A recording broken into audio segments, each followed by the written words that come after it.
l'actuel directeur général de l'ULCC, sous son leadership, à travers les enquêteurs, ne cesse de mettre en lumière divers actes de corruption qui gangrènent l'administration publique. En conséquence, de 2020 à aujourd'hui, il a déjà transmis 50 rapports d'enquête finalisés à la justice contre des faits avérés de corruption. En ce sens, nous invitons le premier des enquêteurs, M. Jacques Joseph, dans ses propos de circonstance. Jacques Ludwig Joseph, qui a rappelé l'importance de cet exercice, a exprimé sa fierté aux enquêteurs et a salué le récent travail de la justice concernant les derniers rapports de l'ULCC. À présent, nous tenons à énumérer l'ensemble des rapports d'enquête qui sont transmis à la justice aujourd'hui. D'abord, c'est le rapport d'enquête sur les missions officielles de l'ancien protecteur du citoyen Renan Edouville pour les exercices fiscaux allant de 2019 à 2024. Le rapport d'enquête sur les contrats de restauration conclus par l'ex-directeur général de l'OFACNA, Carl François. Rapport d'enquête sur des suspicions de corruption dans la production des passeports au sein de la direction de l'immigration et de l'émigration pour la période allant de septembre à décembre 2024, qui concerne particulièrement l'ancien directeur Stéphane Vincent. Rapport d'enquête sur l'utilisation des frais supplémentaires exigés des demandeurs de passeport pour la période allant du 1er janvier au 31 décembre 2023. Et les deux autres rapports sont des rapports régionaux. C'est le rapport d'enquête sur les allégations de corruption faites à l'encontre de certains employés et cadres du centre de réception et de livraison de documents d'identité de Saint-Marc. Et enfin, le rapport d'enquête concernant le chef du service de l'enregistrement et des opérations domaniales à la direction départementale des impôts du centre DDIC, Gerline Joseph. Nous tenons à remercier nos amis de la presse pendant que le protocole conduit le directeur général à son lieu sûr. Maintenant, nous allons remettre à chaque journaliste un résumé exécutif. À la probité, à l'éthique, en commettant sciemment des actes de corruption. 6 rapports d'enquête dont les résumés exécutifs sont rendus publics aujourd'hui vont être remis au commissaire du gouvernement.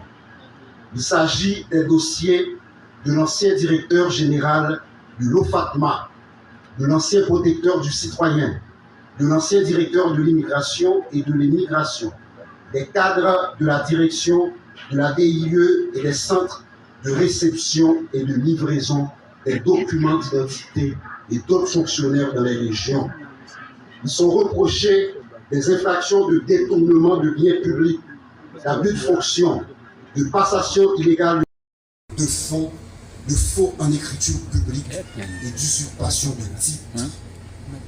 Ces faits graves qui contreviennent aux valeurs sociales protégées ont été minutieusement documentés par nos enquêteurs aguerris, professionnels et compétents. Je voudrais à cette phase saluer le sens de l'engagement, le patriotisme, la résilience et la solidarité de ces hommes et femmes de l'ombre qui réalisent sous ma direction ce travail historique. Par leur œuvre, nous sommes en train de donner un autre espoir à ce pays.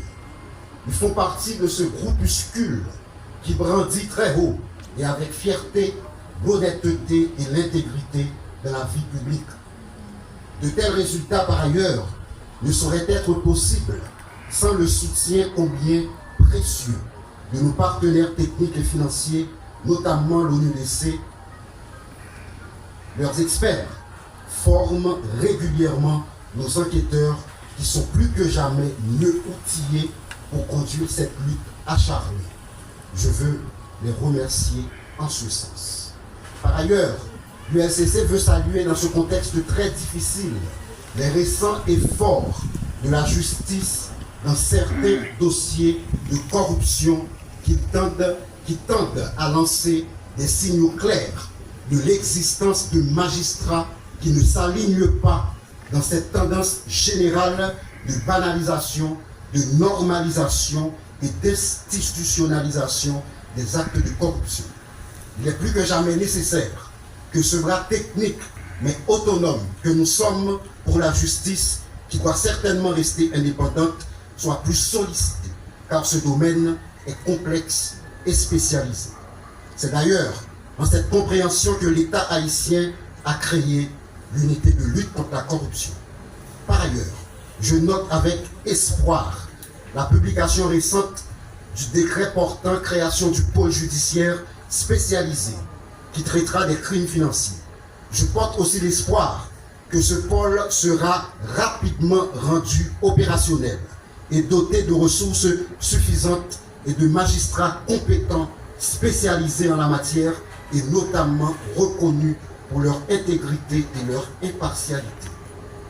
Je termine mes propos pour rappeler que l'ULCC, comme le hibou qui est son symbole, cherche avec insistance et perspicacité la vérité sur tous les scandales de corruption. Il existe des enquêtes plus complexes que d'autres, qui prennent plus de temps que d'autres. Je veux m'adresser aux dénonciateurs, aux lanceurs d'alerte. Soyez-en certains que toutes nos enquêtes aboutiront. Je veux parler notamment des enquêtes conduites sur le Fonds national de l'éducation